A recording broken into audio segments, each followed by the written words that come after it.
எல்லாரும் எப்படி இருக்கீங்க? இன்னைக்கு ஒரு சூப்பரான சட்னி ரெசிபி தான் பார்க்க போறோம். பொதுவா வந்து பேச்சுலர்ஸ் எல்லாம் ரொம்ப டயர்டா வருவாங்க. இந்த மாதிரி டயர்டா இருக்கிற நேரத்துல அம்மா செஞ்சு கொடுத்த பொடியே சாப்பிட்டு எத்தனை நாள் தான் சாப்பிடுவாங்க? அதுக்காக தான் இந்த ஸ்பெஷலான சட்னி ரெசிபி பார்க்க போறோம். ரொம்ப சூப்பரா இருக்கும். இந்த சட்னி செய்யறதும் தெரியாது, சாப்பிட்றதும் தெரியாது, அவ்வளவு டேஸ்டா இருக்கும். வாங்க சீக்கிரம் அதை எப்படி பண்றதுங்கிறத பார்க்கலாம். பெரிய வெங்காயம் நல்லா பெருசா எடுத்துக்கோங்க. அதுல ஒரு பெரிய வெங்காயம் எடுத்திருக்கேன், அதை அப்படியே சேர்த்துக்கலாம்.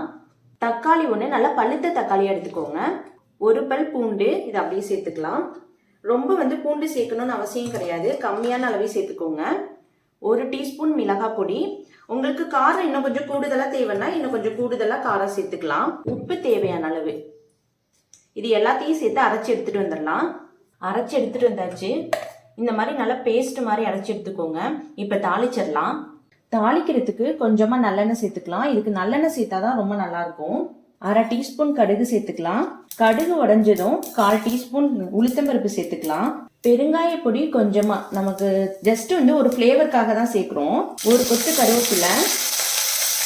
இந்த கருவேப்பிலை வந்து நல்லா இந்த ஆயிலே லைட்டாக ஃப்ரை பண்ணி விட்டுருங்க. அப்போதான் அதோட ஃப்ளேவர் எல்லாமே நல்லா இறங்கும்.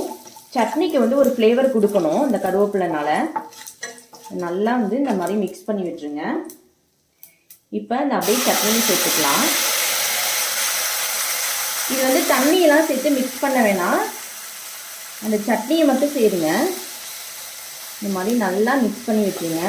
இந்த ஆயிலே வந்து இந்த சட்னி நல்லா வதங்கி வரணும். ஒரு 5லேருந்து ஒரு 6 நிமிஷம் மட்டும் இந்த சட்னி நல்லா கொதிக்க விட்டுக்கலாம். சட்னி நல்லா கொதிச்சு வந்துருச்சு. இந்த ஸ்டேஜில் இறக்கும் போது கொஞ்சம் நல்லெண்ணெய் சேர்த்துக்கோங்க. இந்த நல்லெண்ணெய் சேர்த்தா ரொம்ப டேஸ்ட்டாக இருக்கும். தாளிக்கும் போதும் இறக்கும் போதும் நல்லெண்ணெய் மட்டும்தான் நீங்கள் யூஸ் பண்ணணும் இந்த சட்னிக்கு. அவ்வளோதான், சுவையான கார சட்னி ரெடி ஆயிடுச்சு. இந்த ரெசிபி உங்களுக்கு பிடிச்சிருந்துச்சுன்னா சப்ஸ்கிரைப் பண்ணுங்கள், லைக் பண்ணுங்கள், மறக்காமல் பெல் ஐக்கானை கிளிக் பண்ணிடுங்க. தேங்க்யூ ஃபார் வாட்சிங்.